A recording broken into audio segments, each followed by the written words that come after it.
Fairfax. Thank you, Deputy Speaker. I am deeply concerned about small businesses across the Sunshine Coast, many of which are struggling enormously. Unless you're involved yourself directly in a small business, often you don't know how hard they're doing it. We see for lease signs right across the region, but these empty shops are only really the tip of the iceberg. Right across Australia, we know, under this Labor government, 27,000 businesses have gone under. 27,000 businesses have gone insolvent. Now, the Sunshine Coast is not immune to that. In fact, we've been directly in the firing line.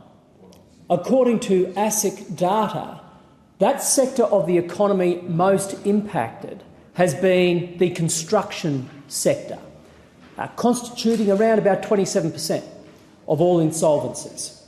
If you look at the Sunshine Coast, the sector which has the highest number of registered businesses is the construction sector. In other words, our biggest sector with the most businesses is the very sector most impacted by Labor government policy and the rate of insolvencies. ASIC say that the second sector most impacted is that of accommodation, food, hospitality.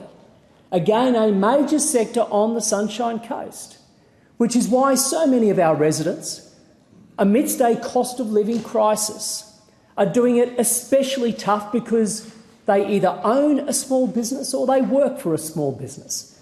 And those which aren't closing their doors are struggling enormously. They're on their knees trying to make ends meet. For the Coalition's part, this is why we have been unashamedly pro-small business, ensuring we have plans to help small business. As part of that, we have announced that we'll be extending the asset value eligible for the instant asset write-off up to $30,000 and making it permanent. We'll be introducing a capped deduction of up to $20,000 for business-related meal expenses, giving our hospitality sector the real boost it needs.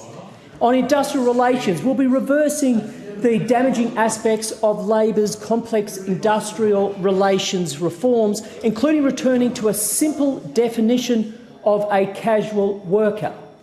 In other areas, we'll be cutting red tape, we'll be making energy cheaper, cleaner and more consistent. We need to return to the days where small business is treated with the respect they deserve. That's what a Coalition government will do.